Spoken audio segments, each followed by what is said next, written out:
Hello, everyone, and welcome into crushthestreet.com. I got a returning guest on the line with me today, Alex Newman of the New American. He's an editor there, chief editor, founder, and also the libertysentinel.org. You can check him out there. He's also a contributor of the Epoch Times and somebody who is really out there spreading truth. And as you know, with the mainstream media lying and covering up information and with a serious agenda, of manipulating and controlling people. People want information and they're seeking other news outlets that just want to cover what is actually going on and not making these statements based on lies, basically. I mean, the calling of the election of some of these states, again, by these news outlets, my goodness, they're not covering the facts. There's real court cases happening right now, and you're not seeing that on the mainstream media. You're hearing about the transition of Biden to the presidency, like it's a foregone conclusion that election fraud didn't happen. So to discuss all of that today, we have Alex Newman on the line. Alex, thanks for coming back on the show with me today. It's great to be with you. Thank you very much for having me, Kenneth. So if Biden wins this presidency, I mean, he would have won with more than 15 million more votes than President Obama had. I mean, this is a guy that didn't have 10 people in his rallies, but so many anomalies. We can go down the list. Sean Hannity did a great job of making it very simple last night in his summary, just one after another. The bellwether counties that called the election for previous presidents, 18 of them. Trump won those, but yet he lost this election. Ohio and Florida, he won both of those states, but then would be losing this election. And it's all in the key swing states. So many anomalies, but I think the facts are on our side, but I think a lot of us are just are we defeated? Is corruption so bad that it just doesn't matter what's real and what's obvious?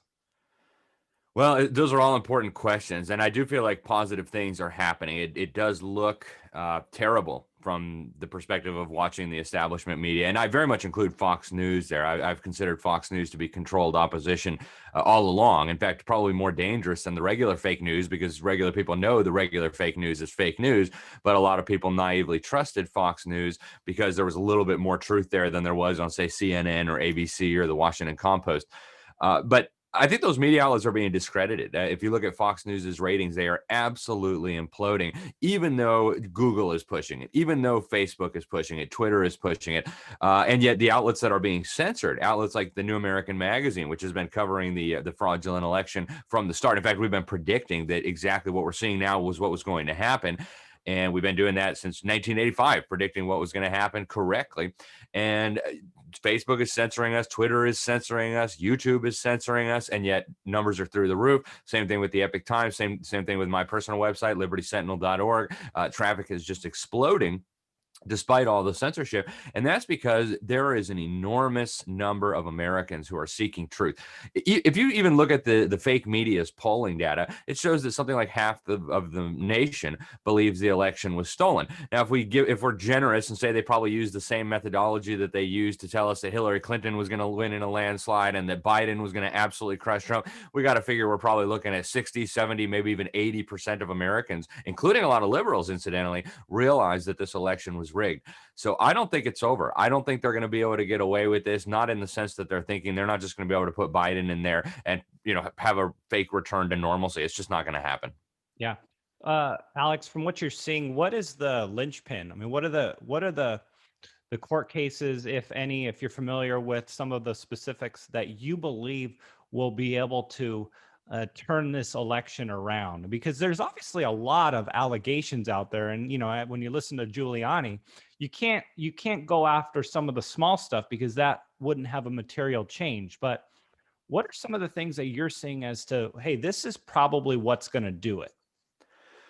Well, I think the lawsuits filed by Sidney Powell and Lynn Wood, I think these are absolutely explosive. They're packed with evidence. In fact, I've gone through some of these affidavits, people who were eyewitnesses to the creation of these softwares. You had one guy from Venezuela who, under penalty of perjury, swore that they literally created this technology, this software, for the purpose of rigging elections. It was never even supposed to be a commercial venture. That was just kind of window dressing. The purpose of it was to help the dictator of Venezuela, Hugo Chavez, rig the election. Then we have Dominion voting system, same thing. There was another affidavit filed by somebody who came out of the intelligence world. New York Times described him as the smartest person in the room, just going through point by point how this election was rigged using Dominion voting systems and some of these other election technology providers. I think at this point the evidence is absolutely overwhelming. The fake media is just having to blatantly lie. After Trump's legal team gave that press conference, they sat there for 2 hours, were reading out of sworn affidavits, and then the fake media comes out and says they offered no evidence of vote fraud.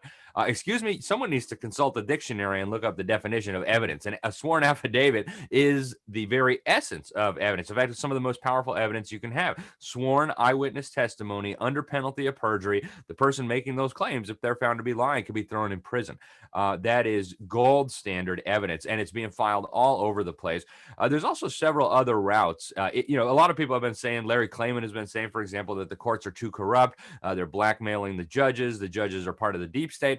That may be true, but you can only ignore reality for so long. The truth is getting out despite the censorship. And so even if the courts are not a viable option to overturn the fraud, there are other possibilities as well. One of those would be for these Republican states, these Republican legislatures. The Constitution in Article 2, Section 1 says that state legislatures decide who's going to go to the Electoral College, not the fake media, not Joe Biden, the fake president-elect, not the governors of these states, not even the secretaries of state who are elected with Soros money. The ones who decide ultimately are the state legislatures, and they can take that power back anytime they want in Pennsylvania, in Arizona, in Georgia, in Wisconsin, in Michigan. All these states have Republican legislatures. So there are multiple options that could be pursued. And General McInerney, we interviewed him at the New American recently. He just did an incredibly explosive interview with my friend Brandon Howes of Worldview Weekend. They brought in General Flynn. And they talked about how serious the stakes were. And actually, as a last resort, General McInerney, this was one of the third highest ranking official in the U.S. Air Force. He's retired now, but he has been exposing since before the election the Central Intelligence Agency's involvement in this vote rigging. And what he said most recently is that if these other avenues are closed, we might have to have a situation where the president invokes the Insurrection Act and puts down what appears to be a communist revolution. So hopefully it will never come to that. But I think no matter which way this goes, if they try to install a phony president who obviously won by fraud, that's not going to go over with the American people. Really, who is going to accept that? You have governors all across this country. You have legislatures across this country that will never bow down to a phony president and his unconstitutional edicts. So no matter which way this goes, I think it's going to be turbulent. But I do think Trump still has multiple trajectories to victory. And we'll have to see what happens in the next few weeks. But whatever does happen in the next few weeks, I think is going to be incredibly important in setting the direction of this country for years and maybe decades to come. Yeah, there's certainly some important happenings, events taking place this week. I'm looking forward to seeing how they progress. I guess the concern is that there's a lot of weak Republicans in the government at the moment. And I understand, because I've talked to other Americans out there, and it's just like, I don't want to believe, even Republicans, I don't want to believe that we've seen corruption to this degree. It's such a I guess, such blatant disrespect, and this couldn't happen here in the US. And if it does get to that point, my goodness, what a meltdown we'll actually see in government, and what are the implications of that meltdown? I think a lot of people are worried about that. And I think a lot of Republicans in government are worried about the breakdown of our system, if it really came down to that. And so I'm almost wondering if just to avoid those problems, like a war at the highest level in the world, they might just let this go, sweep it under the rug. It's a possibility. In fact, there are many. The term rhino came into being for a reason. There are so-called Republicans all across this nation, including in conservative states, who are really Republicans in name only. They're really Democrats pretending to be Republicans. In some states like Wyoming, it's well known that Democrats who want to get elected run as Republicans because there's no other way for them to be elected, because the people of those states would never vote for a Democrat who was openly identified as a Democrat. We've got a lot of those. We've got a lot of them in Congress. We've got a lot of them in governor's offices. We've got a lot of them in state legislatures. And you're right. I think there is the potential for this to turn into a civil war. In fact, I think the deep state, the elites, would very much like to see that. It would really be kind of the finishing act of the United States, which has been this kind of big obstacle in the way of their plan for a globalist, technocratic new world order for a long time. Now, yes, they've harnessed part of the power of our government to advance this agenda, but the principles that the United States are founded upon are really incompatible with the principles that they want to move forward. The idea that God created us all equally, the idea that God endowed each of us with inalienable rights, the idea that we created a government to protect these God-given rights. I mean, the founding fathers said these things were self-evident truths, and you can't have a technocratic, globalist new world order where self-government is eliminated, where free speech is eliminated, where private property rights are eliminated, and still have those ideas lingering along. So a civil war would very nicely take care of that, implode the United States, discredit those ideas that this nation was founded on, including, of course, firearm ownership, which I think is one of the very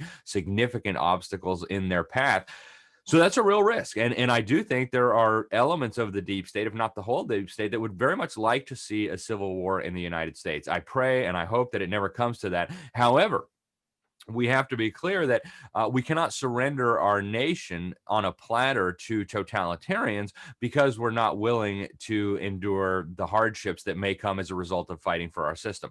I think to surrender to Joe Biden and say, yeah, we know you're an illegitimate president. We know that you won through blatant, in your face, obvious vote fraud. But in the interest of not having a civil war and continuing to go on as we've been going on, we're going to just pretend like you're the president. We're just going to go along with this. That would be a fatal mistake. That would be essentially ensuring that we would never have another free and fair election ever again. Once they get away with a vote fraud operation like the one that we saw in 2020, if they're allowed to continue, they will make sure that not only will they never be held accountable for the fraud, but that we can never free ourselves using the electoral process again. We have got to nip that in the bud. It is completely intolerable, and there is no situation, there is no circumstance under which I can imagine that being a legitimate option to just say, okay, we surrender in the interest of preserving the peace. That would be the end of our constitutional republic. It would be the end of our freedom. It would be the end of our constitutional system and our God-given rights, and we can't accept that. Interesting what you said about Wyoming, Democrats having to run as Republicans. Now, if we do see this go through and the fraud take over, you would almost see the opposite of that happen, where Republicans would have to start running as Democrats. So the goalpost is moving more and more liberal for the Republicans to ever have a chance. Now, if corruption is the name of the game, is that what both sides are going to start doing to, find some sort of equilibrium? Because in the end, I mean, it may take a decade, it may take, who knows how long. Eventually equilibrium finds its way into the system. And what does that mean going forward here? And you have 11 million plus illegal immigrants that the Democrats want to legalize. Again, nothing against people, but I mean, there's a problem when you incentivize, I'm going to use quotes, bad behavior, and don't protect the work that's being put in to make our country what it is, the productivity aspect of the country, making all these other territories, states, and packing the courts. I mean, all of these things that would just seemingly destroy our republic. I mean, we're really unraveling quickly here, Alex. Yeah, that's exactly what they plan to do, Kenneth. They've made that very, very clear. In fact, George Soros funded this fake bipartisan operation called the Transition Integrity Project. They call it bipartisan because they brought in a couple of neocon, far left, never Trump rhinos like Max Boot of the Council on Foreign Relations, William Crystal, the former editor of the bankrupt neocon journal Weekly Standard. They said, oh, look, some Republicans, at least former Republicans, we'll call this bipartisan. And they had 4 different scenarios that they examined. They kind of war gamed them out. And the only scenario in which Trump actually won the election was the fourth. And even then they said, oh, he didn't win the popular vote. So what we're going to demand in exchange for letting you take the White House again is abolishing the Electoral College, turning Washington, D.C. and Puerto Rico into states. They're going to send out their terror mobs into the streets, the Antifa, I call them Pantifa, the Black Lives Matter Marxist organization, to set Democrat cities on fire. That's what they're planning to do. And they have been very clear that they want to turn America into a one-party state. You mentioned legalizing the illegal immigrants. They know that just from polling data, the overwhelming majority of those will vote for Democrats, at least until they come to realize what that means. And they've been very clear that they want to pack the Supreme Court. They've been very clear that they want to make it so that they will never lose power again. They want to turn the United States basically into a replica of the failed state that is California, which is on the verge of bankruptcy, which is losing population very, very quickly, where taxes are going sky high, where infrastructure is crumbling, where homelessness is exploding, where you can't even keep the electricity on anymore. We're going to mandate electric cars. I mean, that's what they want for the entire United States. And they want to completely neutralize forever, completely destroy any opposition, any Republican Party. They talk about legalizing 11 million immigrants. They know very, very well that there's probably 30 or more million illegal immigrants in this country. And they know that if they can get them all eligible to vote, it would be almost impossible for Republicans to win national elections based on the current paradigm, where Republicans are standing, at least ostensibly, for smaller government, less taxes, limited government, gun rights, and things like that. So that's what's at stake here. This is an existential threat to the nation, to the republic, and it absolutely cannot be allowed to continue. Now, with that said, Kenneth, I do believe that if somehow they manage to inaugurate this fake president in 2021, I think they're going to see resistance like we have never seen before, maybe since the Civil War. And the Democrats actually led the way, and I give them credit for that. They did it wrongly, they did it lawlessly, and they don't deserve credit for that. They should be ashamed of that. But take the issue of sanctuary cities and sanctuary states. We have a federalist system of government. The states that created the federal government as their agent delegated a few defined powers to that federal government. One of those powers was the power to secure our borders, the power to run the naturalization immigration system. And the liberals don't like that because they want infinite illegal immigrants so they can stay in power indefinitely by promising to give out more free stuff. Well, Republicans should take note. Right, you have in Colorado, in California, you have Democrat-controlled states just flagrantly violating federal law. Now, when those federal laws are unconstitutional, like a prohibition on marijuana, fine. You know, I don't think you ought to be probably smoking pot, but you know, if you're a liberal state and you want to do that, be my guest. Federal laws against drug prohibition are unconstitutional based on our current constitution, so I'm fine with them doing that. Now, Republican states need to do the same thing. If by some crazy turn of events, Biden is inaugurated and he says, hey, I'm going to make good on my promise to come take your AR-14s. Every Republican state needs to say, hey, first of all, we don't have any AR-14s. Second of all, there is no such thing as AR-14s. Third of all, even if there was a such thing as AR-14s, under no circumstances are you disarming a single person in our jurisdiction. And in fact, if you send some of your clowns down here to try to disarm our citizens, they will go straight to county jail. They will be prosecuted to the fullest extent of the law as criminals, as looters, as rioters, as murderers if somebody's killed in the process, and they will sit in state prison for the next 50 years. And I think that would put a stop to that very quickly. That's what the founding fathers said was the rightful remedy to these kinds of abuses. And so Republican states need to become sanctuaries for unborn babies, for gun rights, for free speech, for religious liberty, for not having to wear idiotic diapers on your face, and all the rest of it, Kenneth. Yeah, going back to both sides here, the election fraud and what's going on. When it comes to one side using the other person's own information, their own words against them, people like to do that, right? You know, if it's Sean Hannity, he likes to pull out the New York Times saying that mail-in ballots are a bad idea. You know, they said that years and years ago, but now obviously they don't do that. But the left likes to use Fox News as their opposition. Like, look what Fox News is saying for all you conservatives out there. But going back to, you know, Sean Hannity, Tucker Carlson, Laura Ingraham, a lot of these people, I'm really, after watching them, I'm watching them more closely now, looking for any type of information that's covering what's going on. They're kind of separating themselves. You'll hear them say, we vet our own information on this show.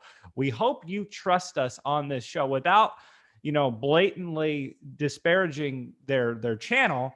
I almost wonder if there's going to be a divide, if Newsmax is going to get big enough, or OAN is going to get big enough to be able to pay these people a big enough salary, and we're going to see a complete divergence of some of these people who I think are wanting to cover truth, but may be associated with the wrong network. Yeah, I think that's already happening, Kenneth. As we talked about earlier, the numbers for Fox News are just in a cataclysmic tailspin. I mean, they're below CNN now, which how do you even do that? I mean, Ancient Aliens does better than CNN at prime time. How do you get worse than CNN? That is, I mean, just the height of embarrassment. They've lost more viewers since this, trying to sell us the election fraud than MSNBC and some of these others had to begin with. That's how serious the collapse of these entities has been. And I think that's a good thing. I think we're going to see a drastic reshaping of the media landscape, and the controlled opposition voices are now being exposed. Now, I've known Fox News and News Corporation itself has been controlled opposition all along. News Corporation was a corporate member of the Council on Foreign Relations. Rupert Murdoch was a member of the Council on Foreign Relations. His son, James, is still a member of the Council on Foreign Relations. So are a whole bunch of the members of the board, a whole bunch of their fake journalists. These are members of the most prominent deep state organization in the United States. That's why they never talk about globalism. They don't expose the election fraud. They don't talk about the issues that really matter. Yeah, you'll get more truth on Fox News than you will on the other ones, because you wouldn't be very effective controlled opposition if you didn't give a little bit more truth. Nobody would believe you on anything. So they've got to do that. The same thing is true with the Wall Street Journal and with the New York Post. Yeah, you get more truth in those publications than you would in the New York Times or the Washington Post, but that's because it wouldn't be effective controlled opposition if they didn't give more truth. It's very much like rat poison, Kenneth. When you have rats and you want to get rid of rats, if you were just put out pure poison, the rats wouldn't touch it with a 100-foot pole. What you've got to do is you've got to conceal the poison inside delicious rat food. And so what organizations like Fox News do is they'll give you a little bit of truth, right? And then inside that truth, they'll conceal the poisonous poison, right? What's going to end up killing you. And that is the problem with Fox News. And I think they believed that, hey, as long as Fox News is the one that calls Arizona for Biden, as long as Fox News is the one that says Biden is the president-elect, then Trump supporters will believe us and we'll be able to get away with this deal. Well, they miscalculated in a dramatic way. Not only did they not believe Fox News, they said, hey, you guys are part of the cabal. We don't want to watch that. We're not going to spend our time watching your fake propaganda. So, One America News now is surging. I think that's wonderful. I've been on One America News. The people who work there are great. They're hardworking. Same thing with Newsmax. I've been on Newsmax. They're a great channel. They're none of them are perfect, but nobody's perfect. But they're certainly providing a whole lot more truth than Fox News or any of the others, and that's a good thing. And there's also talk of a new entity coming out, maybe potentially affiliated with Trump himself, that would be kind of a tool to bypass. And you have a surge in alternative publications. I mentioned all the publications that I'm affiliated with. I write for probably at least 5 or 6 different publications on a regular basis now. They are all surging during this time, even though they're being censored like never before. It's because there's an enormous market in the United States for truth, for content that is accurate, that is relevant, and people will find that despite Google's best efforts to conceal it. And those are going to end up being the winners once the dust all settles through this mess. Absolutely. Well, that's amazing. One of the things that I hear from Democrats or liberals, people that hate Trump, is you don't understand how much people hate Trump. That's why Biden got so many votes. And Trump got a record amount of votes, which is another thing that liberals, again, without facts, like to say, well, I believe that there was cheating. Look how many votes Trump got. You know what I mean? They'll throw out some sort of, something like that that's supposed to negate, all the questioning that's going on with Biden, except there's real evidence against Biden. No one's signing affidavits saying that there was election fraud against Trump. But I mean, what are your thoughts on that? I mean, Trump getting that many votes amidst the pandemic. Are there more people voting in 2020? And, why? Or is it because it's on our Facebook page and it's Facebook's telling us to go vote? Yeah, I think one of the reasons why Trump had such enormous support and still does is because people sense that they're losing their country. People sense that they're losing their freedoms. People sense that we're heading into very difficult, very bizarre times. And they want to resist. And a lot of people who love Trump don't necessarily love Trump because they love all his policy positions or because they agree with him on every issue. I disagree with Trump on some very significant issues, and I've spoken publicly about it. I've criticized him on many things, including signing all these crazy bills coming out of Congress, spending gargantuan amounts of money. These are legitimate criticisms of the president. However, he is the only one who has very publicly stood up and said, hey, there's a criminal elite in this country. They want to steal your nation. They want to destroy everything that is good about this nation. And I'm going to stand in the way on your behalf. And there are some people that still live in the bubble. I call it, the media bubble, where they look at what the television is broadcasting, the news stations are broadcasting, and they take it seriously. They believe it's reality. But I believe this is a small minority, maybe even a fringe. And I think that fringe is getting smaller and smaller.